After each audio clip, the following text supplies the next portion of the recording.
back to another video, guys. And in today's video, we're going to be doing an LTA North Split 3 power rankings tier list, kind of like a prediction bit on where these teams are gonna rank coming in at the beginning of the last split of the year before Worlds, the big one. Split one, split two matters a lot, but this one matters the most because there are only two. And yes, I repeat, there are only two spots for World. It's not like previous years where we've had three seeds. We have simply two spots. One from the championship, and then one, the other seed, the second seed, which goes down and plays the South. Actually, the South comes up and plays the North. But we're gonna find out who I believe. Well, this isn't like, listen, this is a power rankings video, but this isn't a predictions video on who I think is gonna like win the whole thing, right? We'll kind of do that as the season goes on. We'll do like prediction videos and whatnot. But this is specifically going into next split, how I think these teams will do, who I think will make it far, who I think will bomb out, who I think is overrated, etc., etc. Let's start off with the 100 Thieves, which is it's their final time in the LCS.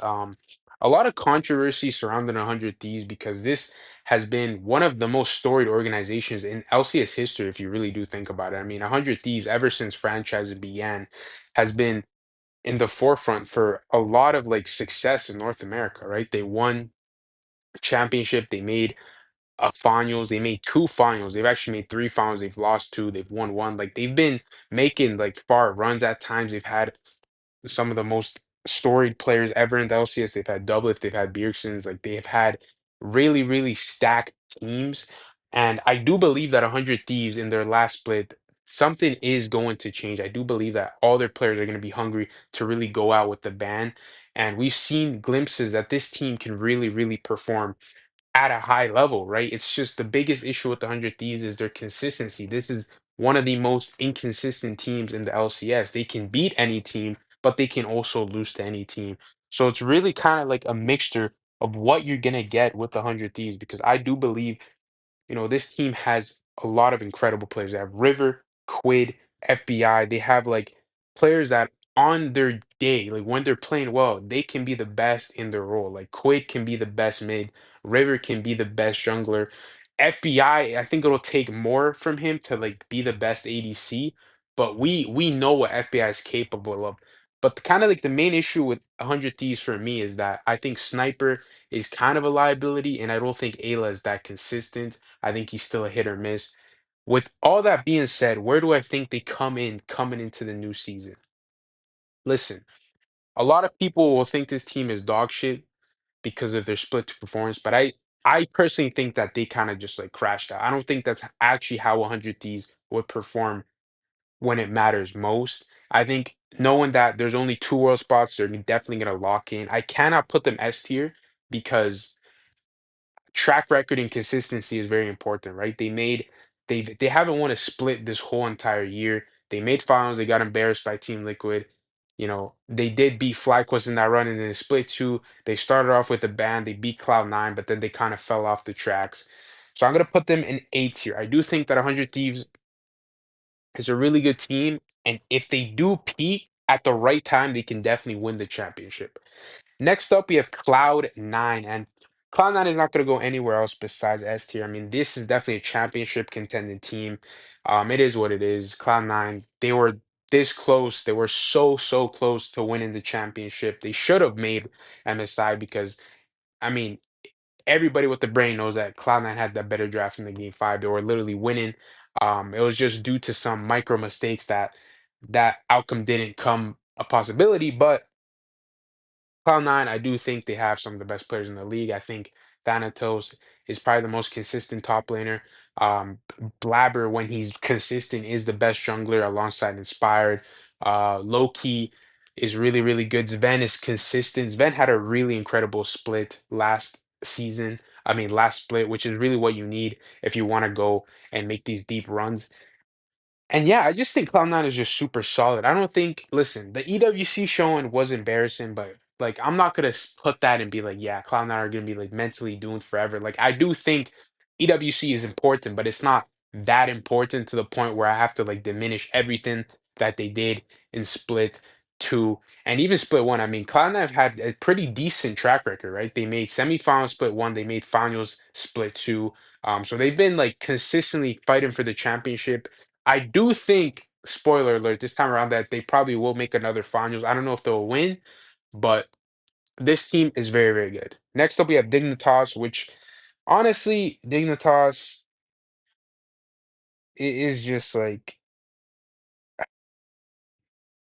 I don't know.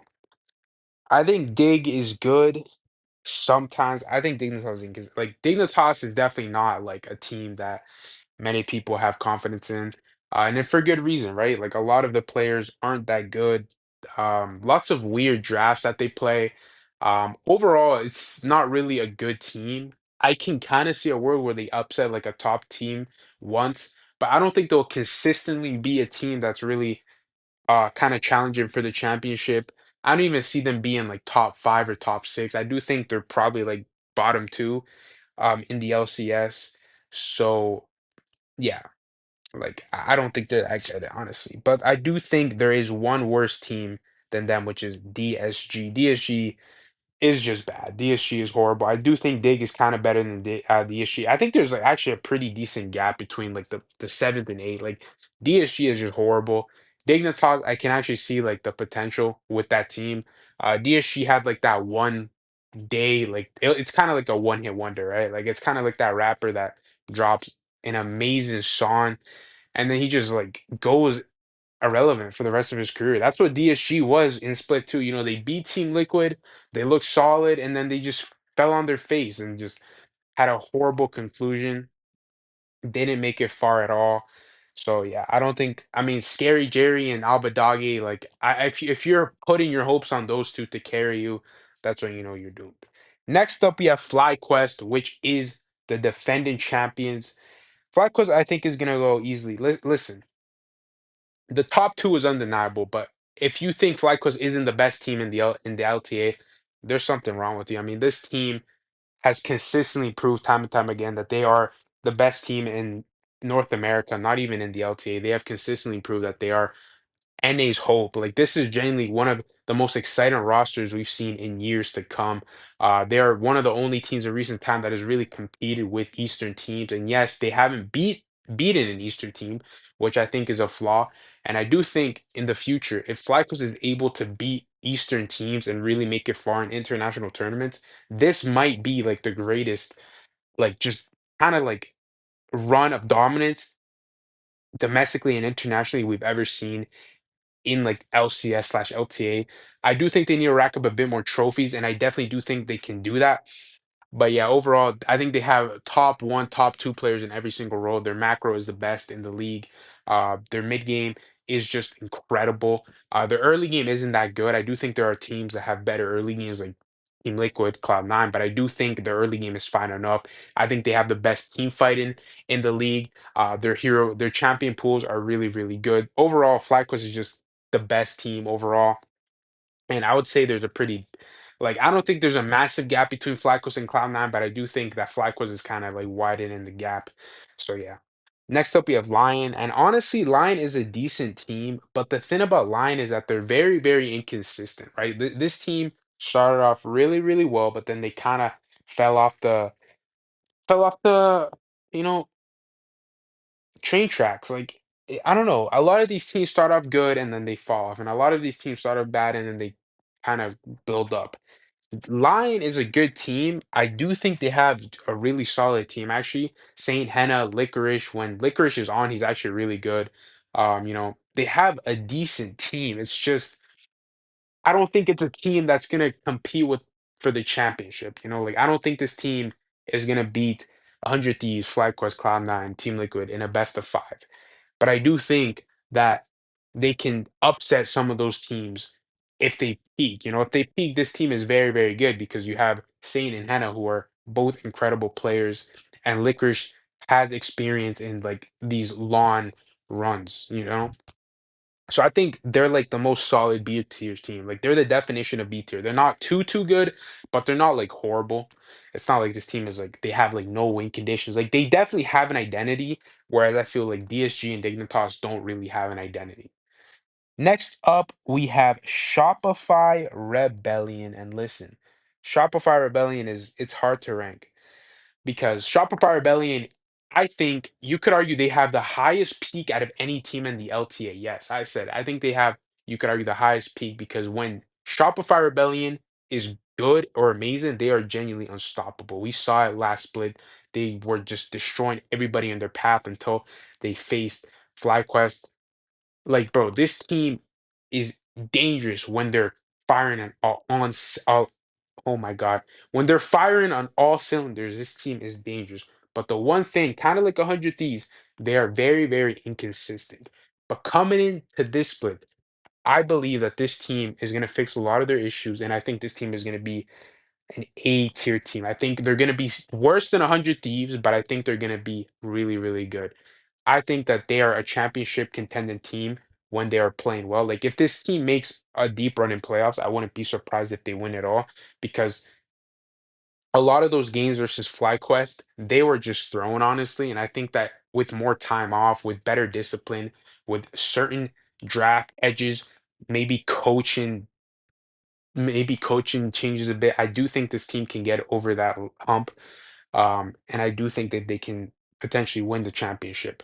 Now, I don't think it's going to happen, but there's a possibility, which is kind of what A tier is. Like these teams have a chance of winning the championship, but you're not really betting on them to do so. And last but not least, we have Team Liquid, which is our first stand representatives, our split one champions. Listen, Team Liquid is kind of inconsistent as well. I mean, how do you go from winning a championship to just completely bombing out, not making top three, not even making a finals, bro? It's not like Team Liquid, like, bro, they didn't even make a finals and they won the first split. Um, Listen, I think a lot of the players are genuinely just not that good anymore. Impact, there's definitely something wrong with him. He doesn't look like the same Impact that we know and love. Uh, Umpty was just horrible. They literally had to switch junglers.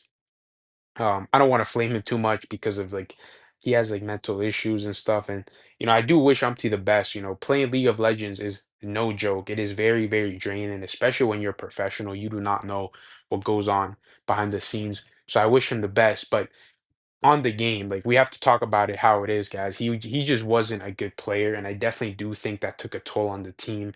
APA, he's just had issues for a really long time. I think he's been on fraud watch for a while. Every time, if it feels like APA has like that choking in him, I don't know. When I see him at Worlds, I just feel like he has that choking in him. Even when a low key matters most, it just feels like he chokes a lot. I don't really think he steps up when his team needs him the most, and I think that's very important as a mid laner. I think that his champion pool is an issue as well, especially in Fearless when you do get into like the best of fives. I do think Team Liquid is just going to be more of at a disadvantage compared to the other top teams because their solo laners don't really have the widest hero pools. But I do think if there's one bright spot on Team Liquid, it is the bot lane. They have arguably the best bot lane in the league when when they're clicking. Yon and Core JJ are definitely like the bright spots of this team. They're like the most consistent um players on the team. Core JJ, I can't really blame Core JJ. Like obviously he hasn't been himself. He hasn't been like 2019 JJ or 24 JJ, but that's because he's playing support. Like I can't, like if a team is playing bad, everyone is kind of playing bad. I can't blame it on the support because obviously support has the least impact on the game. But Yon, he's like the most consistent on the team. Like I do think he's always kind of been good. Even when they're losing, he seems like to be like ahead in CS of his enemy, sometimes out damaging them, but obviously you can't do much when the rest of your team is playing like bots. Where do I rank Team Liquid? Listen, I have to respect Team Liquid because they are a championship winning team. I think they're definitely gonna there's no way they play worse than how they did in Split 2. Like there's no way they don't make top 3. There's no way they don't make top 4. Like if they place worse than where they did last split, then I obviously Team Liquid is just, disbanded the whole team. But I do think they will be in A tier. I don't listen. I think they'll probably low key be like the worst. I think they'll be like in the middle. No, not S tier. I think they'll be in the middle, in between Thieves and Shopify. I think Shopify is the worst based on like everything, based on like the whole year, based on what I feel like right now. I think Shopify is probably the most inconsistent out of those. I think 100 Thieves has the highest ceiling out of those, which is why they're above because I value ceiling really highly. 100 Thieves has obviously the worst floor out of all them because 100 Thieves literally can lose to anybody. But that's how I would rank the teams coming into the last split. Again, there's only two world spots, so all these teams are going to be locked in. Who will make it to Worlds? Only time will tell, guys. Thank you so much for watching. Make sure to leave a like and subscribe. Comment down below if you guys want to see more tier lists because I love making tier lists, as you can tell. Like most of my videos are just tier lists. Make sure to join the Discord down in the description below. And yeah, guys, cannot wait for more League of Legends action. LTA North Split 3 starts in this Saturday or something, this Saturday or Sunday. So yeah, mark your calendars, and I'll see you guys in the next one. Peace out.